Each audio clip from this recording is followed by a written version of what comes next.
All right, welcome to Book by Book. Today, we're going to be going over Deuteronomy chapters 22 through 24. This is recording on December 15, 2021. And as we are walking through these passages, this is part of Deuteronomy that's going to kind of feel like a hodgepodge of different laws.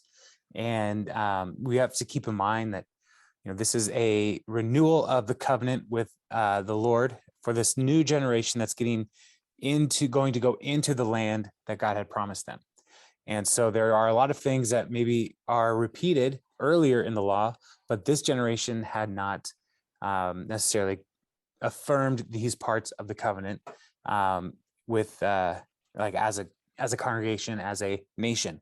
And so there's some of those things that are just kind of like, why is this right next to this? There might be just we just need to get this codified. But one of the things that is consistent throughout the law is the personal responsibility and corporate responsibility. There are things that as an individual I must do, but there are also things as a nation that we must do. And that's one of the ways to read through Deuteronomy and the laws in particular is looking for what is the nation called to and what are individuals called to. And so we have this thing called the Good Samaritan law, and where if we see something in trouble, we should do something. And those are things that are going to be in this passage as well. And we're also going to talk about some things that are a little sensitive tonight. There's going to be some sexual ethic laws, issues around marriage, issues around rape, and those kinds of things as well. So I just want to give you all a heads up that that's part of the passage that we're looking at. And as we read through these things, one of my hopes is that we would be able to see that the law is intended to bring justice with compassion in these sensitive areas. So let's jump into Genesis 22, starting in verse 1. And this is one of those ones that looks a lot of hodgepodge stuff. And so I'm going to read a large section and then kind of talk through them. If you see your fellow Israelites' ox or sheep straying, do not ignore it, but be sure to take it back to its owner. If they do not live near you, or if you do not know who owns it, take it home with you and keep it until they come looking for it. Then give it back. Do the same if you find their donkey or cloak or anything else they have lost. Do not ignore it. If you see your fellow Israelite's donkey or ox fallen on the road, do not ignore it. Help the owner get it to its feet. A woman must not wear men's clothing, nor a man wear women's clothing, for the Lord your God detests anyone who does this. If you come across a bird's nest beside the road, either in a tree or on the ground, and the mother is sitting on the young or on the eggs, do not take the mother with the young. You may take the young, but be sure to let the mother go so that it may go well with you and you may have a long life. When you build a new house, make a parapet around your roof so that you may not bring the guilt of bloodshed on your house if someone falls from the roof.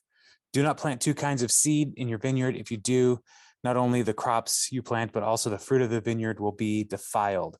Do not plow with an ox and a donkey yoked together. Do not wear clothes of wool and linen woven together. Make tassels on the four corners of your cloak you wear. All right, so the first thing that the law talks about here is lost property and the responsibility of the people of Israel if they see an animal, livestock wandering, that they can't just ignore the problem. They can't just say, well, if I didn't see it, it's not going to be a problem, that someone else needs to deal with it. And so the law is saying, no, if you see something, do something. And so if you see an animal wandering, the compassionate thing for the animal is to bring it home, care for it until you can figure out who it belongs to. And even if you see an animal that has fallen down and the owner is trying to help, like jump in and help. Be a good neighbor. And Jesus actually talks about this verse 4. He kind of hints at something in relation to this when he's talking about Sabbath breaking. And the question is like, is it right to do good or evil on the Sabbath? And the question is, it's good to do good on the Sabbath. And so here, when he says, like, what if you see your neighbor's animal fall into a pit on the Sabbath? You will help get it out of the pit. And so this is one of those things where Jesus makes those connections where people were saying you can't do any work of any kind on the Sabbath, but he's like, no, there's things you're doing where you're caring for people, you're doing good things. And so, that's part of just being a good neighbor. And so the way, though, that the text talks about this idea of pretending you don't see the animal in trouble is to hide yourself.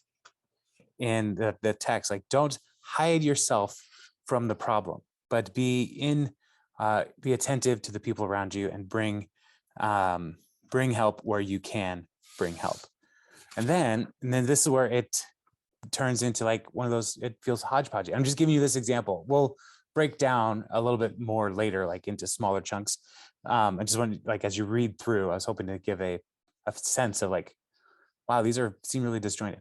And so, yeah. So then it goes from helping animals to say, a woman and men must not wear clothing that makes them look like women or men. And so this is an issue of design. Don't try to do gender bendy things. Like, God made men, and he made women, and is what the law is getting at. And so there's that. But then there's also a level of modesty that is a part of this. So like men might be out working in the field and wear less clothing. And women were dressed more modestly, and so there's that piece is part of this. Like, don't dress appropriately is what it's getting at. What it's not getting at is to say, because people have used this verse to force women to only wear dresses, because there's cultural expectations here. And so this verse is not saying that women can't wear jeans or pants. That's not what this verse is saying. It's saying just dress appropriately, and don't try to be the gender that you are not. And that is one of those conversations that our culture is having a hard time with, and people are wrestling with these kinds of things, with gender identity. And there's a bigger conversation than just clothes that people wear, but that is one of the issues that we have to think through, is like, what is our identity in Christ? Who does he say we are? And how did God make us? And so as followers of Jesus today, we need to enter into all of these conversations, not with, don't do that because it's icky and wrong to me, but to get back to the question of like, well, who are you according to the Lord? How has God wired you? How has God made you? And what does he say your identity is? Because if our identity is built on anything other than God's word for us, then we will be going off track in all kinds of different ways. And so this is one of those instances where we have to walk with compassion and truth, to be able to say, like, well, God, there are differences between genders. And when we read the Bible as Orthodox Christians today, we see God made them male and female. And so we have to be okay knowing that is not going to make everybody feel great in our current culture, but it's not our job to make everybody feel great in our current culture. And so when we think through these kinds of passages, there's the other aspect of the clothing issue is, there could have been some pagan cultic worship elements as well that in the neighboring nations that the Lord is addressing. And so it could be an issue of worship and identity through worship. The next set of verses talks about birds and compassion towards a mother, a hen who has laid eggs, sitting on the eggs, and the law is you can take the eggs, but you can't take the hen. And part of that is just good stewardship of the animal. Like, this animal is a resource that can continue to provide food. But if you cut off the resource by taking the bird's life, then you are also depriving the future of eggs. And so there's that part. But then also just to not eat a mother hen with the egg that she just laid is part of that compassion on creation. Like, it's cruel. And there's another law that says don't boil a kid in its mother's milk, which is essentially saying like a goat, a kid, a baby goat. Don't take the mother's milk, boiling that animal in its mother's milk. It's just cruel. And so does God care about how we treat animals? Yes, he does. And it is not some kind of hippie conversation or, too green or whatever when people talk about creation care and stewardship of livestock. Like, Christians should care about these things because God clearly cares about these things. And this is a part of the value of the resources that God has blessed us with. And continue on to the next verse, 22 verse 8, which is one of my favorite verses in the whole Bible. I'm just going to read it again because I love it so much. When you build a new house, make a parapet around your roof so that you not bring the guilt of bloodshed on your house if someone falls from the roof. I love this verse because in the ancient world, the roof was one more level of the house. Like, people hung out on it. They had flat roof. People would hang out on them and spend time on them. And so it was an act of loving your neighbor to build a guardrail around the roof so that they don't fall off. And so, like, what does that look like today? Well, when you're driving in your car, make sure that everybody's buckled up so that you are protecting them from potential danger. When when you are dealing with areas where it is dangerous, like maybe you have a deck, put a rail on your deck so people don't fall off. And so there's all kinds of ways that people can bring harm to themselves in our world. And as a responsible neighbor, we should look for ways to protect our neighbor. And so that's, I just love that verse. There's a lot of things where people in our current culture say, you shouldn't tell me how to do things on my land, right? And it's like, no, well, maybe we should, just because if we don't, and, somebody gets hurt, are you going to take care of them? How do we know that you did the best you could to protect other people? And so I just love that verse. I love it. I love it. I love it. Verse 9 through 11 then talks about mixing seeds in the vineyard, plowing with an ox and a donkey, and wearing clothes with wool and linen woven together. And one of the things that is consistent throughout the law is that the Lord desires purity. And so having mixed crops in a field is an impurifying. No, it makes that field impure because it is mixed, is essentially what they're talking about. And if you have an ox and a donkey, those are two animals that are not equally yoked, is what that expression comes from. And so it's either the ox is going to like do harm to the donkey, or the donkey is going to keep the ox from being productive. And it's not good, and it's not good stewardship. And then the mixing of fabrics. There's one element where we see that, like, the high priest in his garments had some mixed fabrics in the garment, but everybody else was supposed to be, and that was a very expensive thing to do. So everybody else should just have a simple like fabric that they are dressed in, not to try to impress other people, not to try to be more than they are, but to just say, like, you know what, simplicity is best. And so simplicity is a good thing. And then to help people remember the law, that's why they are supposed to have these tassels on the corners of their robes. And they were usually blue tassels on the corners to remind people of God's commands to the people. And it also was one of the things where it would be something that would set the people of Israel apart from other nations. Like they dress differently. And so you would be able to see an Israelite if you were traveling, you'd be able to see an Israelite in town because you would all have, in theory, have these tassels on your garments. And so it's something that could set people apart, help them to see each other in a crowd, and foster community even when they're far away from home. All right, verse 13 starts talking about marriage and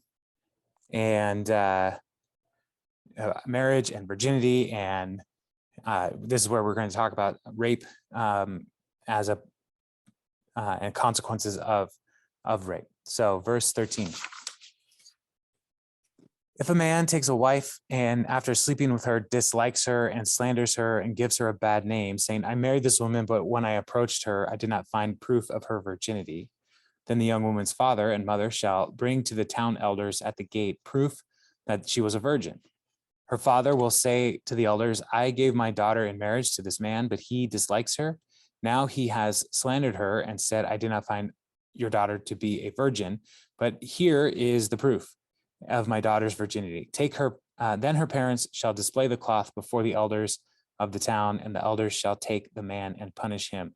They shall fine him 100 shekels of silver and give them to the young woman's father, because this man has given an Israelite virgin a bad name. She shall continue to be his wife. He must not divorce her as long as he lives. If, however, the charge is true and no proof of the young woman's virginity can be found, she shall be brought to the door of her father's house, and there the men of her town shall stone her to death. She has done an outrageous thing in Israel by being promiscuous while still in her father's house. You must purge the evil from among you. Now, this is intense language. And we, in the previous section, talked about the value of purity. And one of the major challenges and priorities in the ancient world was inheritance lines. And that's one of the reasons why virginity is such a key issue, is to ensure that the married couple, that those children are the children of the father, because inheritance will continue down that line. And the man's inheritance is tied to the land, and the land is where is supplied to them to help them to provide for their family. And so if there were ever any kind of confusion around inheritance lines, then that would create challenges with the just property. And so that's an important piece. And so the high value of virginity before marriage was something that everybody was taking very seriously. And so this man, he in this situation is saying, like, I married this woman, but she wasn't a virgin when we got married.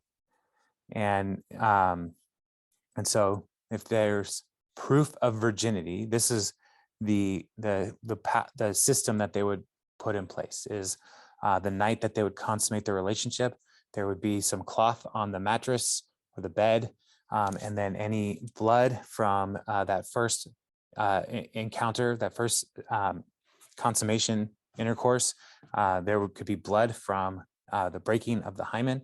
And so the parents then of the bride would keep those cloths as proof if there were ever a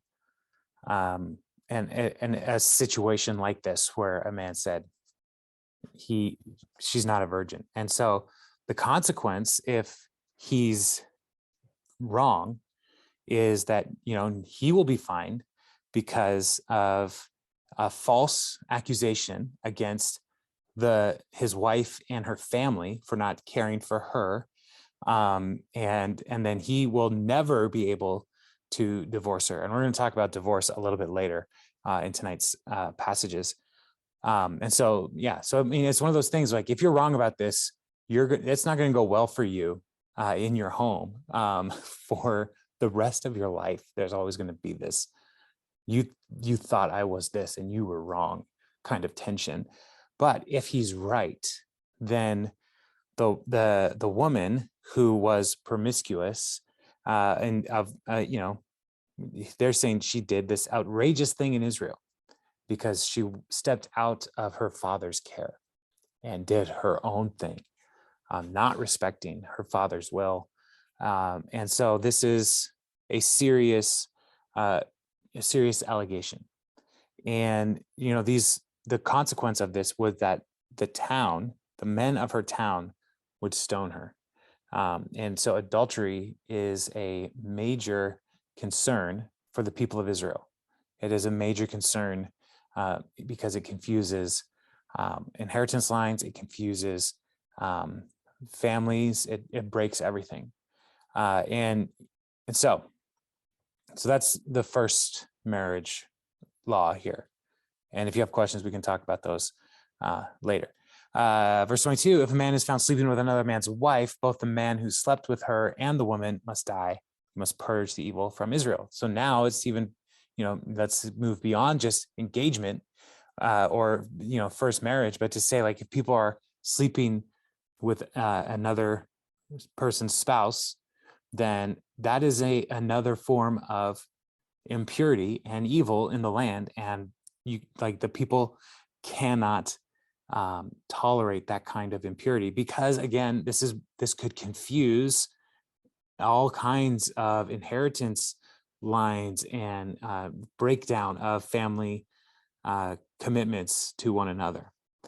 And so again, this is both of them must die, and that would be executed in this situation. So when we jump to John chapter 8 and Jesus encounters the woman caught in adultery, they bring her to him.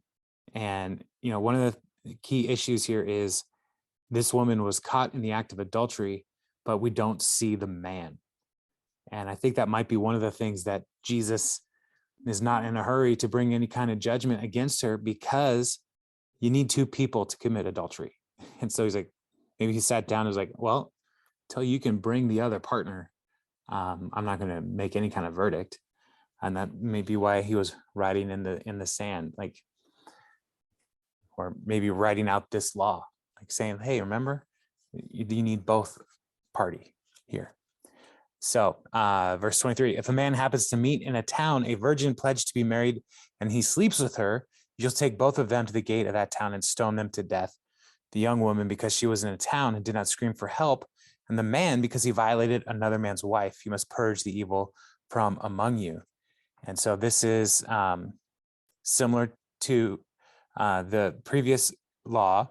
The engagement and betrothal in the ancient world was as serious as marriage. And so that's why he violated another man's wife here, because they were as good as married. They just had not actually been married. They had not consummated their commitment to one another. And so he sleeps with her. And so there is a sense of forced intercourse here, and so they're saying, well, if she's in town, she must have gone along with this. Otherwise, she could have cried out for help and somebody could have rescued her or stopped this, because rape is a different issue than what's going on here. And so the consequence here is that, this seems to be consensual of some sort, like she, and I'm not trying to say like blaming the victim or anything, but she did not cry out. And so that's why she's also held accountable here. But in verse 25, if out in the country a man happens to meet a young woman pledged to be married and rapes her, only the man who has done this shall die. Do nothing to the woman. She has committed no sin deserving death. This case is like that of someone who attacks and murders a neighbor. For the man found the young woman out in the country, and though the betrothed woman screamed, there was no one to rescue her. And so this is, if this were to happen and she were raped and came back into the village and said, a man rapes me, there was no one to hear her cries. And so only the man is held responsible in that situation. Verse 28, If a man happens to meet a virgin who is not pledged to be married and rapes her, and they are discovered, he shall pay her father 50 shekels of silver. He must marry the young woman, for he has violated her. He can never divorce her as long as he lives. And so this is like a woman who's not engaged, not betrothed, and he forces himself upon her. Like, he has to marry this woman. There are consequences to this. And so because it is not adultery, because no one is married, no one is engaged, because that's the standard for adultery here, because nobody is engaged, then it's like, well, now you are engaged. And so he pays the bride price, he marries her and can never divorce her. And then the last one in this section, verse 30, a man is not to marry his father's wife, he must not dishonor his father's bed. And so this is maybe a situation where a father had multiple wives and he died. And the son should not marry his stepmom, essentially. And this is something that the Apostle Paul talks about in 1 Corinthians 6. And so it is not a completely unusual, well, it is unusual. It is not an unheard of thing in Scripture. And even when King David is on the run, his son Absalom sleeps with his concubines, which, again, David having multiple wives and concubines, that's another problem for another week that we're going to have to get into. But Absalom defiled David's bed by sleeping with the women that were pledged to him.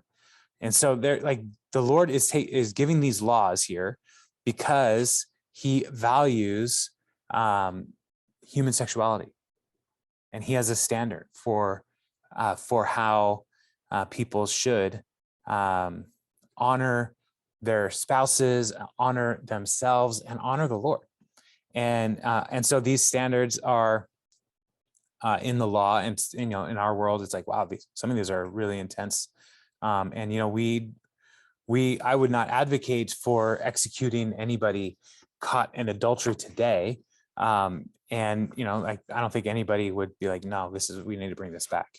But it is one of those things where it's like, are we reading passages like this and seeing the severity and the importance of living according to God's design for human sexuality? And when we veer out of that, there are consequences. And here, part of the thing to note as well is, like, the man in these situations is taking a great risk upon himself to veer outside of those. And now, like, one of the great tragedies in our current culture is, we have a consequence-free sexual ethic in America, where a man can walk away. But like, if a man impregnates somebody, like, that woman has a huge responsibility in front of her, for the rest of her life. And, that's something that as Christians, like, we need to find ways to bring compassion to those situations, and bring hope and support to families that are affected in that way. And so let's jump to chapter 23. No one who has been emasculated by crushing or cutting may enter the assembly of the Lord. No one born of a forbidden marriage, nor any of their descendants may enter the assembly of the Lord, not even in the 10th generation. No Ammonite or Moabite or any of their descendants may enter the assembly of the Lord, not even in the 10th generation.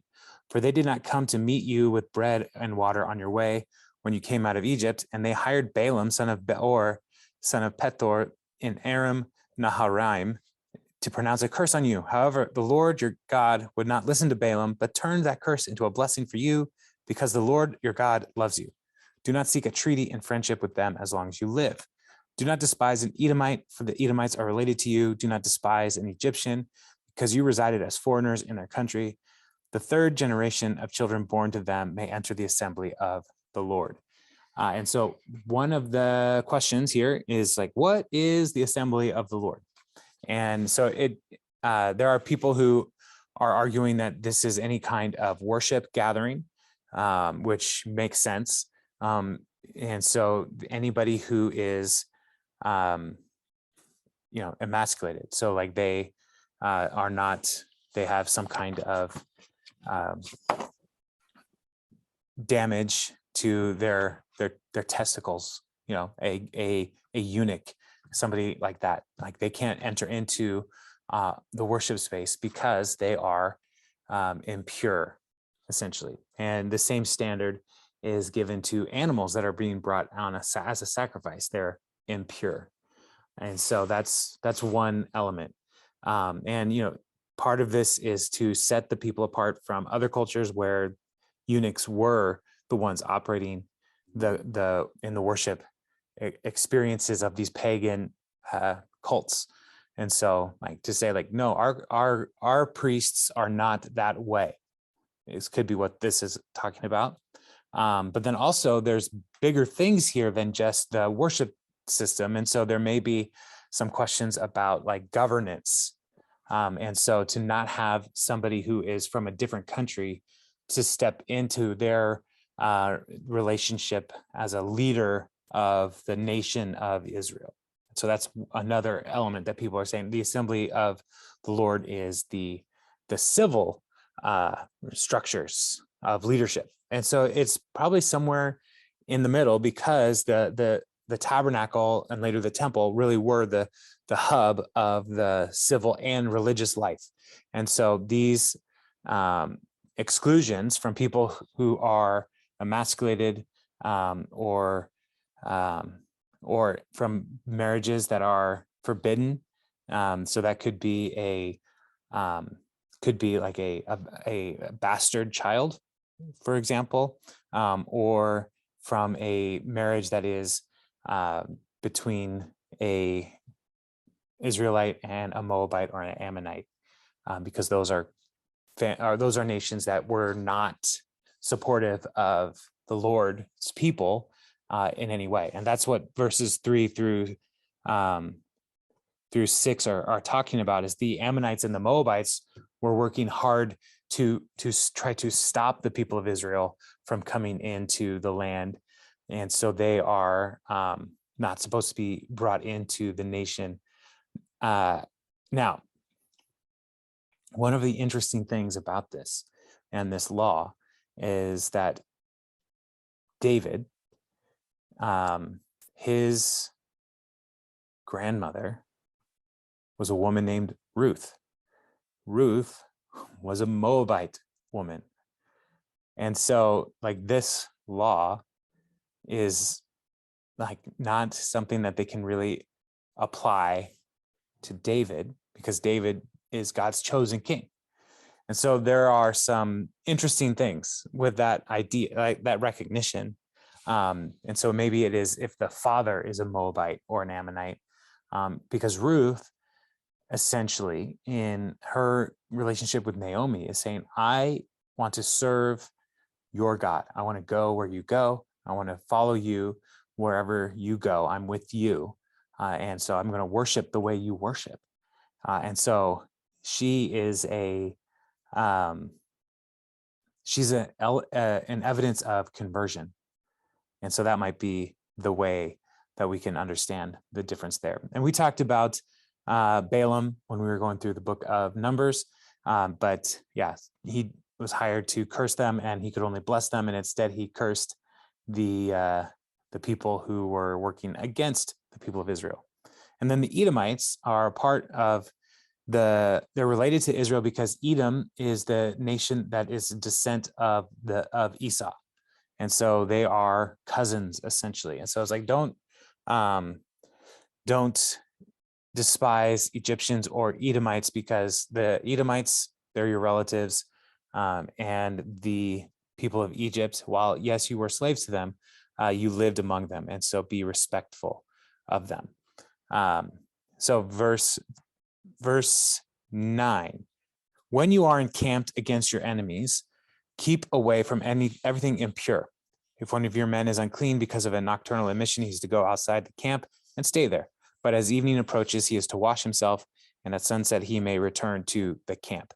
And so if there's anything impure in the camp, blood, dead bodies, or even as is referenced here, a nocturnal emission, it makes the person unclean. And so anything unclean, when the people are at war and encamped, they need to go outside, separate themselves from the community, and do a ceremonial washing in the evening before they can come back into the community. Because the camp of Israel, when they are at war, is a holy war. And so purity is an important piece. And verse 12 also continues this conversation of purity. Designate a place outside the camp where you can go to relieve yourself. As part of your equipment, have something to dig with. When you relieve yourself, dig a hole and cover up your excrement. For the Lord your God moves about in your camp to protect you and deliver you from your enemies. Your camp must be holy, so that he will not see among you anything indecent and turn away from you. So there are multiple reasons why an army should have a designated latrine outside of the camp. There is a sanitary reason, right? But also for the people of Israel, it's a recognition that God is among them. And as I was reading this, it almost reads like, the Bible has poop in it. And so I'm going to use it's poop. Like, don't leave your poop everywhere, because God is walking among you, and you don't want God to step in your poop. Like that kind of thinking, like keep it clean, keep it orderly, keep all the impurity out of the camp, because God is with you. And make sure that you are not bringing any of this kind of impurity there. And so there is a respect for the presence of God in the camp. Now, God's everywhere, right? But the people are supposed to have a special awareness, a particular awareness of God's presence when they are encamped. So like do a simple thing, like the men of the army, they'd have their weapons and stuff, but they also would have a shovel, so that they would be able to go and like dig a hole and relieve themselves and cover it over, so that it didn't spread disease, so that nobody else stepped in their waste, so that the camp wasn't gross, because camps are already kind of gross. And so do your best to let them be less gross. All right. Verse 15. And this is another that has a lot of hodgepodgey stuff, so I might pause a bit. If a slave has taken refuge with you, do not hand them over to their master.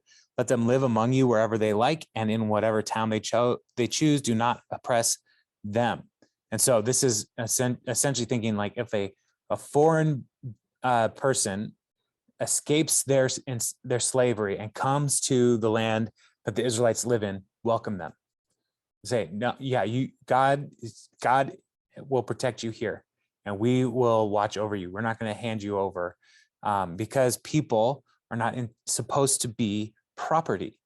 And the Lord, like, this is a valuing of the image of God in the people, and remembering even then that the Lord rescued Israel from slavery and brought them to this land. And so it is important to continue that forward. Verse 17, no Israelite man or woman is to become a shrine prostitute. You must not bring the earnings of a female prostitute or of a male prostitute into the house of the Lord your God to pay any vow, because the Lord your God detests both. And so in other religions around the people of Israel, there were shrine prostitutes, men and women, who were there as part of the worship system. And so the Lord is, again, he has a high sexual ethic for his people. And so worship of Yahweh should never have any kind of sexuality connected to it in the temple or the tabernacle. And so that needs to be something that is not brought in to the temple area. And so even to the money that a shrine prostitute might make, don't give that to God. Doesn't want that. God doesn't want that money. And so it is unclean. And so keep that money away. And speaking of money, do not charge a fellow Israelite interest whether on money or food or anything else that may earn interest. You may charge a foreigner interest, but not a fellow Israelite, so that the Lord your God may bless you in everything you put your hand to in the land you are entering to possess. And so in any time there was somebody borrowing money, it was usually because they were having a hard time. And so for the people of Israel, interest would only make that hard time harder. And so God is essentially saying, be compassionate to your countrymen and women, like support them. Don't try to get rich off of their back. And so, but if somebody is a vendor from another nation and they would need to borrow money from you, like they're not a part of the covenant community, and you can charge them interest, but not your own country people. Verse 21, if you make a vow to the Lord your God, do not be slow to pay it, for the Lord your God will certainly demand it of you, and you will be guilty of sin. But if you refrain from making a vow, you will not be guilty. Whatever your lips utter, you must be sure to do, because you made your vows freely to the Lord your God with your own mouth. When we talked about vows in earlier sections of the law, vows are things that people volunteer to do. It is not something that God calls every person to do the same kind of vow. And so if you make a promise to God, do it as quickly as you can. And I love here, it's like, if you refrain from making a vow, you will not be guilty. And sometimes people make promises that they can't keep. And, like when they say things like, I swear to God, I'll do this thing, right? That's essentially taking the Lord's name in vain, because you're applying God's name to something that you are not going to do. And so that's bringing a guilt upon yourself that you are taking God's name in vain. And so rather than going around making promises, it's easier to just not promise, and you won't be guilty, but to work towards doing a good thing anyway, without bringing God into it. If you enter your neighbor's vineyard, you may eat all the grapes you want, but do not put anything in your basket. If you enter your neighbor's grain field, you may pick kernels with your hands, but you must not put a sickle to their standing grain. And this is essentially the law of snacking, which is nice. It's essentially saying, like, yeah, if you see like fruit, like you can pick some fruit, but don't harvest the fruit and put it in your bag. As soon as you take that bag and put it in a secondary container to take with you someplace, you're harvesting. But if you are just there and you're like, oh, look, this blackberry is ready, I'm going to eat it. Like, the Lord is saying, that's fine. But it's when you start doing the work of taking somebody's stuff off of their vineyard or their fields, then you are stealing from them at that point. And so that's part of, just being mindful of your neighbors, and not taking advantage of what would be easy to take. And this picking kernels with your hands, this is what Jesus was doing and his disciples when they were being accused of working on the Sabbath by picking grain with their hands and rubbing it together. They were making a little grain snack and they were eating that. And the Pharisees were saying, that's work. And Jesus argues that, consider what David did. Talks about the showbread and how David took that and gave it to his people as he was on the run from, I believe that was Saul at the time. And so I think that's like, you don't have a problem with what David did. So this like little grain thing is not work. It's just making a snack for people to sustain them. All right. I'll make sure I don't miss anything so far. Okay. Chapter 24. We got one more chapter and a few more minutes. So if a man marries a woman who becomes displeasing to him because he finds something indecent about her, and he writes her a certificate of divorce, gives it to her, and sends her from his house, and if after she leaves his house, she becomes the wife of another man, and her second husband dislikes her and writes her a certificate of divorce, gives it to her, and sends her from his house, or if she dies, and her first husband who divorced her is not allowed to marry her again after she has been defiled, that would be detestable in the eyes of the Lord. Do not bring sin upon the land the Lord your God is giving you as an inheritance. Now, this idea of divorce, if he finds something indecent about her, we don't know what that means.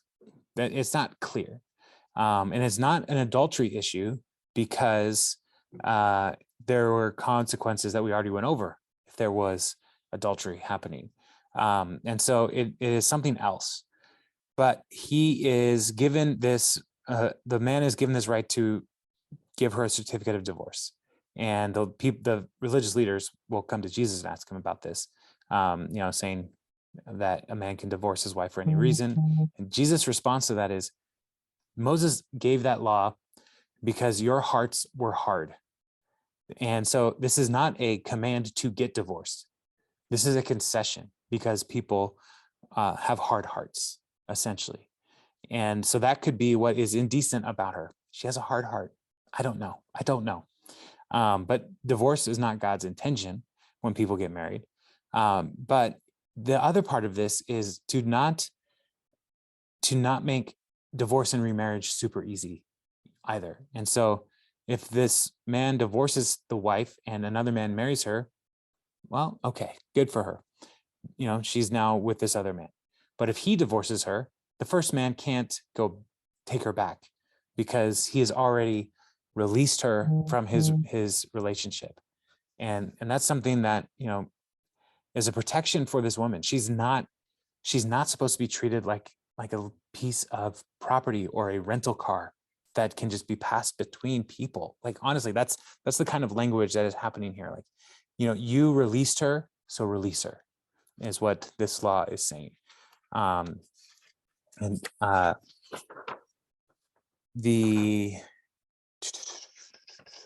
right. I think I said everything I need to say on that one. Verse 5, if a man has recently married, he must not be sent to war or have any other duty laid on him for 1 year. He is to be free to stay at home and bring happiness to the wife he has married. And so this is a exclusion from the military. And we talked a little bit about that, I think a couple weeks ago. But one of the reasons that he's not to be married is so that he could potentially have a child. If he goes to war and is recently married, goes to war and dies and doesn't have a child, then this woman is alone, right? And she doesn't have a future of provision in any future children. And so this is, and the inheritance line breaks for that man. And so this is one of those laws that's saying, like, no, let him stay home. Let him start his family and try to have a kid and bring happiness to his wife. Like, all these things are part of God's compassion for the people. Verse 6, do not take a pair of millstones, not even the upper one, as a security for a debt, because that would be taking a person's livelihood as security. And so the millstone was two large stones that would be ground together like this. And it would be how they processed grain to make bread. And so if somebody borrowed money, the pledge on that money would be something of value, something that would say, like, I promise to pay you back because it's a collateral. That's essentially what's going on. And so there are limits to what they can take as collateral. So millstones, you can't take somebody's pots and pans if they're going to borrow money from you, because they still need to eat. That's essentially what this is saying. Like, don't do that. And then there's another one. We'll get to it. So watch out for don't take advantage of the poor among you. If someone is caught kidnapping a fellow Israelite and treating or selling them as a slave, the kidnapper must die. You must purge this evil from among you.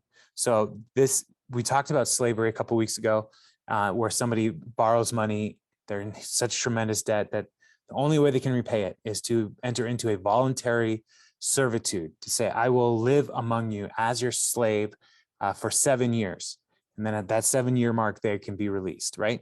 This is a different situation where somebody just kidnaps an Israelite and says, you're mine now. And that is evil in the eyes of the Lord.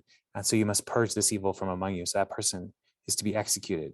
Verse 8, in the case of defiling skin diseases, be very careful to do exactly as the Levitical priests instruct you. You must follow carefully what I have commanded them. Remember what the Lord your God did to Miriam along the way after you came out of Egypt. And so leprosy is probably more like psoriasis, not Hansen's disease like we have today. but some kind of skin impurity that could spread. And so the laws were like the leprous person was to be isolated, socially distanced, to ensure that their disease doesn't spread throughout the community. And they do everything the priest tells them to do, and quickly. And so God has opinions about infectious disease. I think we should all keep that in mind as we are walking through this COVID pandemic, and we are longing for it to be over. But like, we still need to be careful and mindful that, yeah, God cares about our health. And so things like distancing, masking, those kinds of things, they are not against scripture at all. In fact, the Bible tells us to practice those kinds of things to protect our neighbors. So I'll get off that soapbox. Verse 10, when you make a loan of any kind to your neighbor, do not go into their house to get what is offered to you as a pledge. Stay outside and let the neighbor to whom you're making the loan bring the pledge out to you. If the neighbor is poor, do not go sleep with their pledge in your possession. Return their cloak by sunset so that your neighbor may sleep in it. Then they will thank you, and it will be regarded as a righteous act in the sight of the Lord your God. And so if somebody says, like, I'm going to pledge to you all of my coats, and which is their example here, you can't go in and look for the best coat. And like, you have to wait outside. Let them do the work of bringing the pledge. And if they do pledge something like their pots and pans or their coats, give them back every day so they can have something to sleep in, to keep warm. Like, this is like the loan industry of the people of Israel was never supposed to be about taking advantage of the poor and the vulnerable. It was always meant to be like, I'm here to help you because you are my family. We are related. We are countrymen. And so this is part of the humanity piece where we are acting humanely with one another. And then the next section as well. Do not take advantage of a hired worker who is poor and needy. Whether that worker is a fellow Israelite or a foreigner residing in one of your towns, pay them their wages each day before sunset because they are poor and are counting on it. Otherwise, they may cry out to the Lord against you, and you will be guilty of sin. And so if somebody is doing work for you, pay them, and pay them here every day. Make sure that they get the wages that you promise. And because the Lord cares about how we treat the foreigner, the vulnerable, the poor, all of these people matter to God. And so, in the law, it's said to not have favoritism towards the rich or the poor, but to treat everybody the same. And this is part of this, is to treat everybody the same. Verse 16, parents are not to be put to death for their children, nor children put to death for their parents. Each will die for their own sin. And so this is part of the personal responsibility. If a man commits a murder, then that man is the guilty one. His children are not. And so there's a limitation to retribution.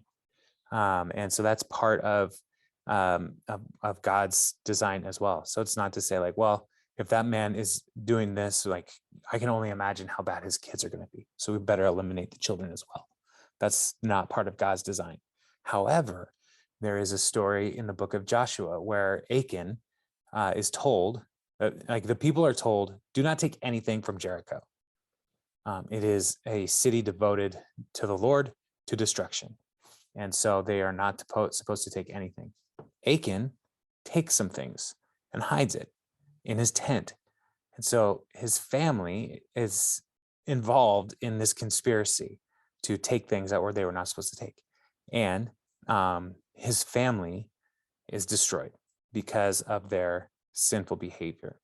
And so this is the key is, like, if Achan had acted alone and not hid this with his family, like, they would have not been guilty.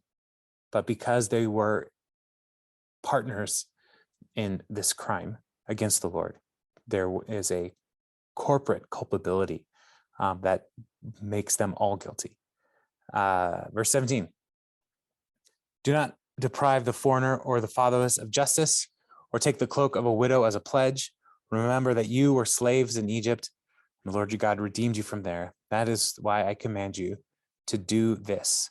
So we have to act with justice towards defenseless people, such as foreigners, the fatherless, the widow, the poor. These are often considered the quartet of the vulnerable in the nation of Israel, and so they are supposed to protect them and watch out for them and not take advantage of them.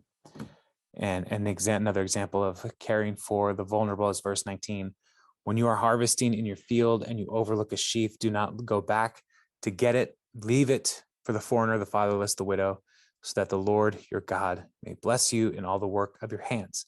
When you beat the olives from the trees, do not go over the branches a second time. Leave what remains for the foreigner, the fatherless, and the widow. When you harvest the grapes in your vineyard, do not go over the vines again. Leave what remains for the foreigner, the fatherless, and the widow. Remember that you were slaves in Egypt. That is why I command you to do this. And so the harvesting techniques in ancient Israel were not about maximizing their crop. They were to do the hard work and, to harvest what they were able to on the first pass, but whatever remains, that's for the vulnerable, for the poor among them, as a way to provide and care for them. And so, so we'll stop there. And any questions or thoughts on these laws? There were many, many laws.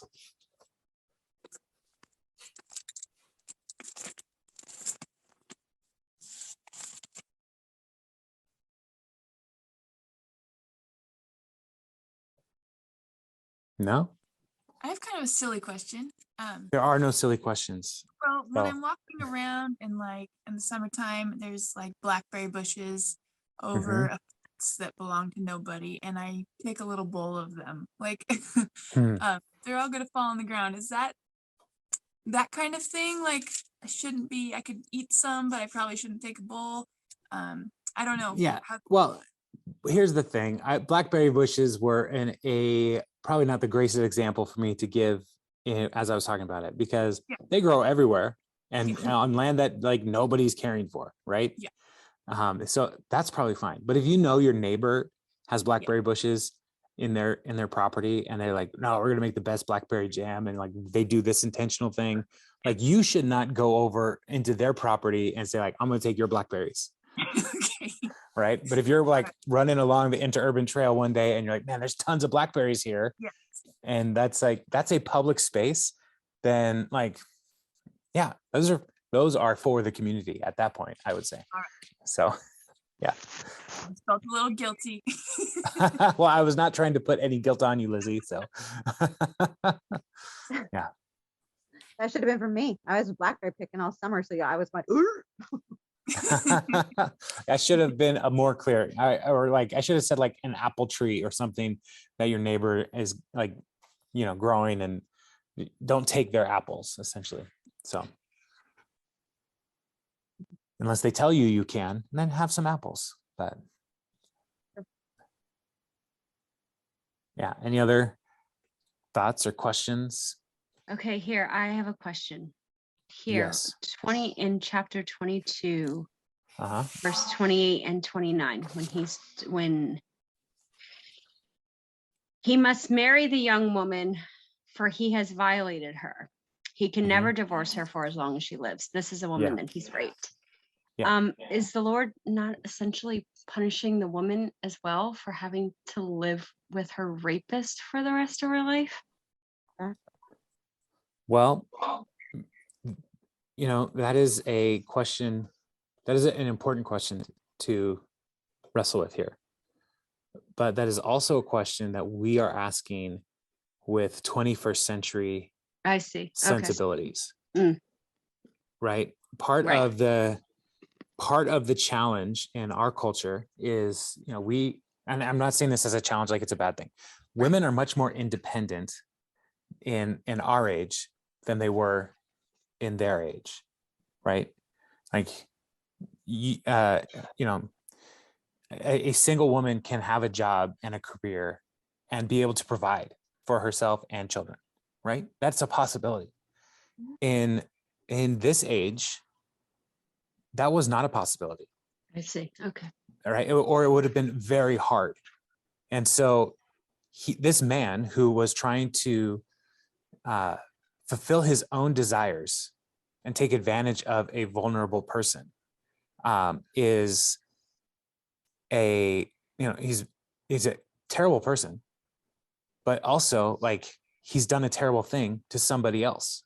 And so he's now responsible Okay, that makes for sense. the rest of her life to make sure, because who's like, and this is going to sound very callous, what I'm about to say. Like earlier in the passage, like, this evidence of virginity, like this woman is essentially, in quotes, this is not my perspective, I just want everybody to hear this, she's damaged. Right? Who's going to want to marry her? Mm-hmm. And so, yes, it might be loveless, and they may never like have sex again, but he is responsible for her. And like, that's really the point of this law. Okay, Like, that makes sense. You can't just escape your selfishness, right? Man. So. Okay, that makes sense. Thank you. All right. Yeah, that's a really good question, Stephanie. So yeah, because like I as I was reading through this, I was like, I don't know anybody who would want that. Right. I had that same thought. That was my first thought. Yeah. So. Yeah. Okay. But that makes your explanation makes sense. Thank you. All right. Any other thoughts or questions from these chapters? I kind of have one in Deuteronomy 22, 23. When I was talking about, if the man slept with the woman, but they were in the town versus the country. To me, it sounds weird because it's the same situation, two different places. But if I was remembering correctly, wasn't there something that we read before that you had to have eyewitnesses in order for a conviction? Yeah. So that's part of the. So how could they have no eyewitnesses? How could they execute him if they didn't have any eyewitnesses? Yeah. Is that what you're saying? Yeah. So that's part of the challenge here is if they're in town and the woman cries out for help, then there would be people around who could like intervene, right? And those people intervening would be the witnesses. Yeah. And so in the village, this is where the challenge comes in to play. Like if it's in the village, there could be witnesses. Out in the country, how would you have a witness other than the woman? Exactly. Who comes and says, this man raped me. Yeah. And so that is a more difficult thing to prove. And again, it's like, it's so callous to talk about it this way because these are people, right? Like regardless, this is a tragedy. And so because like she is not able to cry out and be heard, I wonder if there is a greater grace in this situation for this. Like she alone is the witness. And this might be one of those times where they go to the village elders or even all the way to the priest to determine guilt, right? Like the courts could elevate to the highest court in the land, to determine who's telling the truth. So. In my mind's eye, I'm like, okay, why would this guy even be doing this? Or was there wasn't there any conscience in the man's brain to, I don't do those kinds of things? Well, I think the death penalty is supposed to be the deterrent to not do those kinds of things. I think like that's like the law is saying, like, if you do this, you're going to die. So don't do it. Right. But people are wicked. Yeah. And even when there is a death penalty, people still do wicked things. And so putting it in the law is partly to say, like, this is what will happen if you pursue your wickedness. Yeah. So, yeah, but it's, I mean, yeah, this section is like full of tragedy that, you know, we hope we never have to walk through these kinds of things, right? But yeah. Any other questions? Not really a question, but a thought on that. In Deuteronomy 22:8 and 9, where it talks about the planting, Mm-hmm. the plants, a bad thing to do. I mean, some of it's kind of just common sense, because when planting, you have to be careful what plants you plant together, because some of them don't like each other and they won't grow next to each other. Right. Yeah. Something I've learned recently. Yeah. Yeah. So there is a, again, it is a good stewardship question.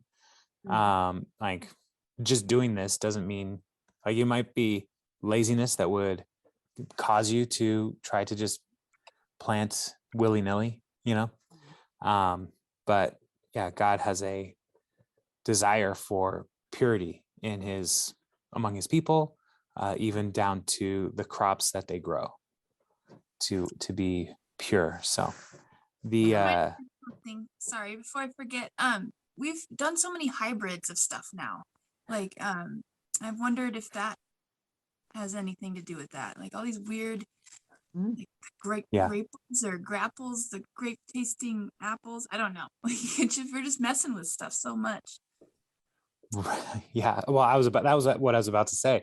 Like, I bought Kathy a 5 variety apple tree, because apples, you're supposed to have different varieties of apples cross-pollinating with each other, right? Mm-hmm. You can't just have like a whole bunch of Granny Smith trees by themselves. Somewhere nearby there has to be a different kind of tree. And so they're able to graft in different branches from these trees into one trunk to create the solution for this need for a poly tree. And I don't know, I'm not saying, like, we're not Israel. Okay. So, like, if you're eating a grapple, Lizzie, don't worry, you're okay. Right. But, like, you don't have to go to the priest and, like, bring an animal and sacrifice, like, I ate a grapple. But like, those kinds of things, like, the Lord is saying, like, don't do that. Just let the apple be the apple. Right. In the Gospels, Jesus gives a parable about a man who's growing wheat, and he has an enemy who comes in and sows a bunch of weed seeds among his wheat. And the servants in the parable come to the master and say, should we harvest the wheat now, so that the weeds don't don't ruin everything? And the Lord's like, no, just wait till everything grows, and then we'll sort it and harvest it, and it'll be fine. Like, sometimes we get real hung up on stuff. And the Lord is able to sort our hearts, which is good news. So, like, eating a grapple is not going to keep you out of the kingdom of heaven. All right, so thank you. I don't know what a grapple is, but it sounds interesting. Yeah. All right. It tastes like a grape, but it looks like an apple. It's weird. Does it have the texture of an apple? Yes. Oh, weird. That would be weird. Yeah, I'm pretty sure that's an abomination. Never mind.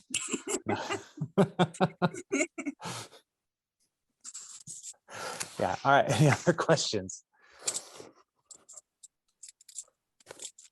This is kind of side note. When we're talking about, the Hebrews didn't work on Sundays. They didn't work on Saturdays. Oh, Saturday. Sabbath is Saturday. Yeah. Did they not eat? That's work. Well, if they did eat, it was things that did not require any kind of cooking. Oh. So, like, they could eat, like, they could set aside things on Friday before sundown that they could eat, that it would be available to eat. So, like, bread, fruit, that kind of stuff they could eat. Grapples. Yeah. I'm kind of thinking, what if you planned ahead Be like, Sunday, you make all the meals Saturday. Be like, yes, leftovers on Sunday, honey. Yeah. To my husband, he'd be like, really? I think that's the best way to go. So do that. But leftovers are amazing. So I don't know. My thoughts too. Yeah. So all right. We're talking about, leaving stuff on the ground. It's kind of a foreshadowing because didn't Ruth glean from the ground Yes. when she met Boaz? Yeah.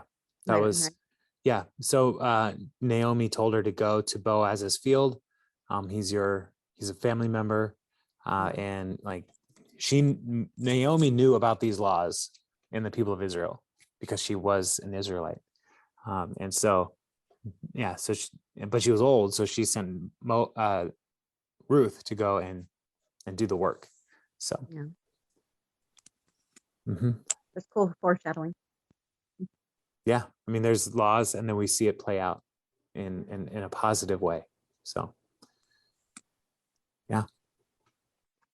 All right, y'all. Well, let's wrap that here. And again, remember next week is a super serve. And so we won't be able to meet because it's happening at the same time as this as we're getting ready for Christmas Eve. Christmas Eve is on the 24th. We have a 5 p.m. or 4 p.m., 5:30 p.m. and 10 p.m. And I hope you guys can join us. You can go to the creeksidechurch.org/Christmas and you can reserve seats. Let us know which one you're coming to.